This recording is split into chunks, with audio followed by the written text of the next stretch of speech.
जो ये 48वीं पद यात्रा आपने अभी सुना, उसमें आज हम अपने दूसरे दिन के पड़ाव को पूरा कर चुके हैं। दिन से लेकर दूसरे दिन की यात्रा वो हमारी पूरी हो गई गुरु महाराज की कृपा से। अब हमारी मंजिल करीब आती जा रही है। जो लक्ष्य हम लेकर दिल्ली से चले, दिल्ली से श्रीनगर साहब, देखो 2 दिन का सफर हो गया, पता चला आपको। गुरु महाराज जी खाते पिलाते आपको खिलाते, रास्ते में तंग आ गए सारे, लेकिन पता नहीं वो चला भी लेते हैं, खिला भी लेते हैं, फिर दौड़ा भी रहे हैं। उनकी मौज है, ये आपको वो आनंद बरसा रहे हैं। अगर सही मायने में समझो तो आपको ये आनंद के क्षण, कि आप किस क्षण पता नहीं क्या मिलता है, वो आपको दे रहे हैं वक्त, लेकिन हम थोड़ा भटक जाते हैं इधर उधर। हम समझते कि हम पदार्थ समझते हैं, नहीं, वो अपनी अमृत बरसा रहे हैं, उसको हम स्वीकार करें, लालच ना करें। लालच में क्या हो जाता है कि महाराज जी का एक सत्संग है कि पता नहीं कौन किस भावना से, हमें पता है इस यात्रा में किसी कोई भावना दुर्भावना नहीं है, लेकिन वो वैसे उन्होंने समझाया कि लोग पता नहीं क्या क्या संकल्प करके आश्रम में सेवा करते हैं, और हमें लेनी जरूर चाहिए। कई बार महाराज ने हमें समझाया कि भाई लोग आते हैं, वो कहते हैं महाराज जी साडा ऐ दुख दूर हो जाए, ऐ बीमारी दूर हो जाए, ऐसी अन्य का प्रसाद चढ़ावा। कहते वो प्रसाद चढ़ाया, आप उसका दुख इतना इतना बांट लो, थोड़ा थोड़ा ले लो। लालच करोगे तो आपको कि मैंने पता नहीं क्या हुआ, मेरे कौन से कर्म, मेरी ये बीमारी हटती। अरे वो लालच किया कि मेरे को इतना और मिल जाए, और मिल जाए, कागज और आगे करते जाते हैं, भरवा के ले जाते हैं, खाया जाए या ना खाया। हमारी ऐसी वृत्ति हो जाती है, लेकिन महापुरुष समझाते हैं, कहते लो जरूर, छोड़ो नहीं। सबका दुख वैसे तो हम ले नहीं सकते, कहते इस तरह बांट लो, उसकी मुसीबत को बांट लो। ये सतगुरुदेव सिखाते हैं, लेकिन लालच कभी मत करना, वो उल्टा पड़ जाती है। तो इसलिए ये जो प्रसाद मिलते हैं, तो गुरु महाराज जी की यात्रा में कृपा का प्रसाद मिलता है। उसमें ये मत कहो हमने नहीं खाना, ये नहीं खाना। ये गुरु महाराज जी हमें 56 पदार्थ दे रहे हैं, खट्टा मीठा चरपरा, ये हर तरह के रस, जितने 9 रस है ना, ये मैं सबका वो भान करा रहे हैं। जब से दिल्ली से चल रहे हैं, कौन सी चीज है जो प्रसाद में नहीं मिलती, हर तरह की, जो बच्चों को पसंद है, क्योंकि छोटे छोटे बच्चे भी चलते हैं। और पता नहीं क्या हुआ, अभी तो यात्रा में बच्चे कम है, छोटे छोटे बच्चे, ऐसा भी था यहाँ पे वो भी बच्चे हैं जो पैदा हुए और उनको रेल, वो क्या कहते हैं आजकल, वो बच्चों की गाड़ी है, बग्गी में लेकर उन बच्चों को यात्रा मिल जाता है। एक बार मैं आपको लीला सुना, एक बच्चा दिखकर आया हुआ है, वो छोटा सा गोदी में था, उसकी माँ ने मन में ये धारणा की थी कि मैं यात्रा करूंगी, बच्चे को कहाँ घर छोड़ के जाऊं। तो वो उस बच्चे को अपनी उसमें बग्गी में बिठाकर यात्रा के लिए अपने साथ लाई। तो यात्रा को जब लेकर आई गाजियाबाद, कल का जो पड़ाव था, जैसे आज हम सवेरे चले हैं, अभी भैया बता रहे थे कि 3 बजे विसल बच जाएगी, आप सबको उठा देंगे, 4 बजे तक चाय पीकर तैयार होकर 3:45 बाहर सामान रख दो, 4 बजे वहां बाहर रेडी लग जाएगी गेट के बाहर, और चल पड़ना है। तो उस दिन भी आज की तरह ही सवेर का समय था, सब माताएं जो लाइनों में खड़ी होती, बहनों को आगे खड़ा करते, कुछ सेवादार झंडा सोती ये आगे होती हैं, उनके पीछे माताएं, उसके पीछे रेडी, और उसके पीछे भी भाई लोग सारे। ये एक तरीका बनाया था कि सारे बड़े ढंग से, अनुशासन से भी माताओं बहनें की सुरक्षा के हिसाब से भी सारे चलते थे। ऐसे ही माताएं बहनें खड़ी, बच्चा भी आगे खड़ा। पता नहीं गुरु महाराज जी की मौज होंगी कृपा को, वो माँ खड़ी है, उस बग्गी को पकड़ करके, वो अभी सीधी बच जाएगी, शुभ जयकारा लगेगा तो हम चल पड़ेंगे। उधर पीछे ही ट्रक भरा हुआ सामान का खड़ा, जिस ट्रक में जो पूरा दिन जिसने ट्रक चलाया, रात को अच्छा वाला खड़ा किया, पता नहीं क्या हुआ, वो सामान पूरा रखा गया, यात्रा चलने को है, वो ड्राइवर से पता नहीं चाबी क्या लगी, घेर में थी गाड़ी या क्या हुआ, वो गाड़ी सीधा संगत के ऊपर, सब एकदम भाग पड़े, इधर उधर हो गए। लेकिन वो बच्चा अगले टायर के नीचे से बग्गी निकली, टायर ऊपर से निकला, माँ भी नीचे गिरी, बच्चा भी गिरा। और माँ, अब माँ का दिल है, माँ ने एकदम कहा मेरा बच्चा, उसकी बाजू ऐसे हुई, बच्चा अगले ट्रक से निकल कर पिछले ट्रक के पास नीचे खेल रहा है। उसकी टोपी पर जरा सी मिट्टी लगी, बत्ती की जो थी वो पिचक गई ट्रक के नीचे आकर, लेकिन उस बच्चे का बाल बांका नहीं हुआ। माँ के बाजू के ऊपर से टायर निकल गया, लेकिन उसको भी 2 दिन। अब उस बच्ची को कहा कभी हम तुम्हें यहाँ से वापस करते, मैं घर वापस नहीं जाऊँगी, मेरे को नंगली साहब छोड़ दो, मैं नंगली के लिए आई हूँ। उस बच्चे का आज भी जन्मदिन, उस दिन तारीख थी 27 अक्टूबर। 27 अक्टूबर से एक दिन पहले उसका जन्मदिन था ही, लेकिन गुरु महाराज ने उसको पुनः जन्म दिया। और कहाँ वो एक ट्रक पहिए के नीचे से निकला और पिछले पहिए पे खेल रहा है।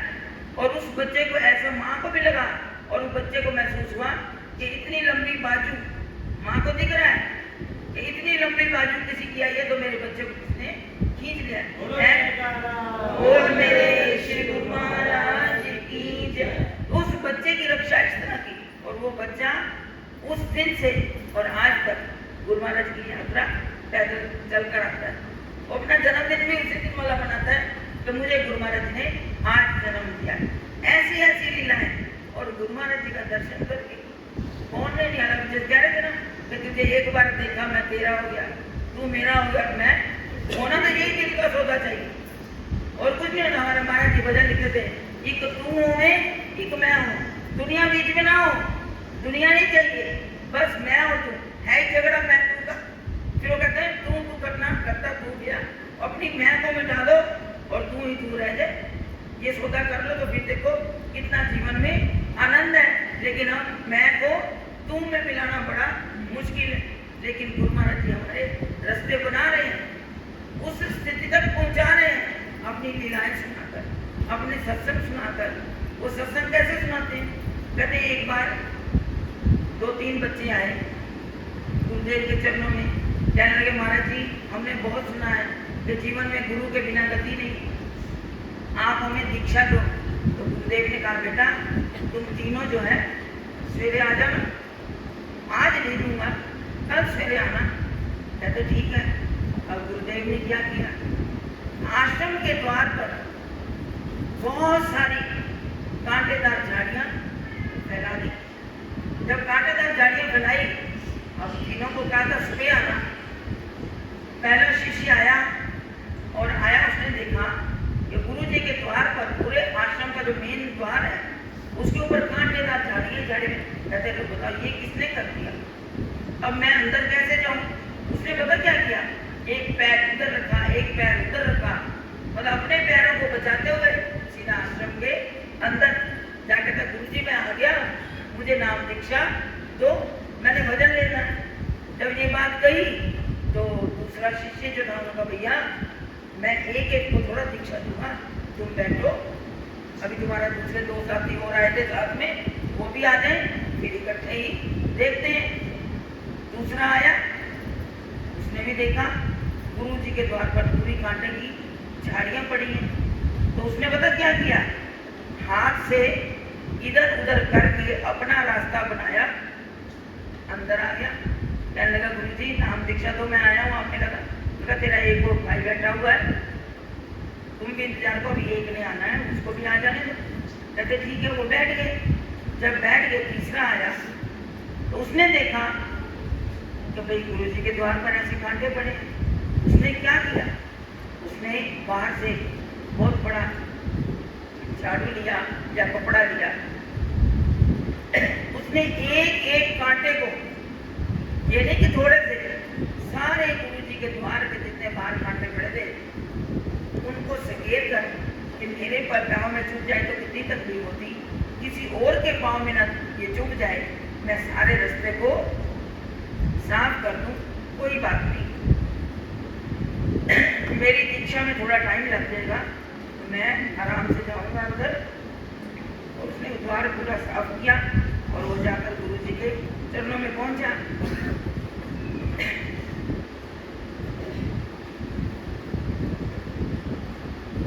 तो आप ही निर्णय करो कि दीक्षा का अधिकारी कौन है, निर्णय करो, बताओ कि किसको दीक्षा मिली होगी।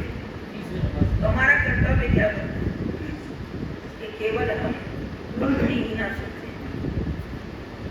न सोचे कि अपना रास्ता बनाया तो यहाँ बिल्कुल कोई पुरुषार्थ करे ही ना, पर छलांग लगाई और अंदर वो भी काम जीवन में नहीं करना। हमने गुरु के द्वार पर क्या करना चाहता, सेवा करनी है। जो गुरु द्वार पर विनम्र भाव से सेवा करता है वो सदगुरु की सारी कृपा को प्राप्त करता है। तो हमारे ये रास्ते जो सेवा के ये हमारे जीवन में आनंद देते हैं, सदगुरु की कृपा से भरपूर करते हैं। तो हमें सदगुरु की कृपा प्राप्त करनी है। जीवन में जितना सेवा धन एकत्र कर लोगे आपकी पीढ़ी जो है वो सबर जाएगी। हमने गुरु दर पर अपनी पीढ़ी संभालनी है। हमारे गुरुदेव भगवान ने ये सारे कृपा के रास्ते बनाए हैं। उस कृपा को प्राप्त करने के हमने वो कृपा प्राप्त करनी है। आज ये दूसरे दिन की जो सेवा, ये हमारे गुरु महाराज जी के बड़े प्यारे सेवक ब्रजेश जी बैठे हैं, साथ में गुरु प्रसाद जी भी आए। कहते ना एक के साथ एक मिलता चला जाता है, एक के साथ एक मिलता है। तो आज हमारी तीसरी बहन आई है, वो भी पहली बार यात्रा में चंडीगढ़ से पहुंची है। जग विच धारण वाली गुरु की सेवा, गुरु की सेवा ये हमें दान की है। इनके माता पिता राधे श्याम जी और करार जी, उन्होंने ये सेवा शुरू की और इस वक्त की जो सेवा रात की लोग होती थी ना, इनके बड़े भैया चंद्र प्रकाश जी बड़े प्यार के साथ इन्हें बब्बू जी कहते थे। वो इतने प्यार से आज तो हम हलवाइयों से भोजन बनवाते हैं, वो सारी रोटी खुद बनाता था, हलवाइयों से लड़ता था कि सब्जी मैं बनाऊंगा। इतना प्यार था उसका। ऐसी ऐसी महाराज जी की रूहें हैं, उन रूहों को भी नमस्कार। तो आज ये ब्रजेश अपने उसी धर्म को निभा रहे हैं। यहाँ की रात्रि की सेवा भोजन की जो इनके भैया करते थे, माता पिता करते थे, उस सेवा को भी निभा रहे हैं। और सवेर का जो नाश्ता है प्रतापपुर में, वो भी सेवा इनकी तरफ से। इनके साथ फोन जुड़ गया, अब ये बात कर रहे थे यही से जितना जिसका सहयोग हो मालिक सबकी सेवा स्वीकार करते हैं। मेरी गुरु महाराज जी के चरणों में अरदास है कि जो भी इस पद यात्रा में आया है, गुरु महाराज जी उन पर अपनी कृपा की बरसात करें, उनकी झोलियां सदा अपनी रहमतों से भरें।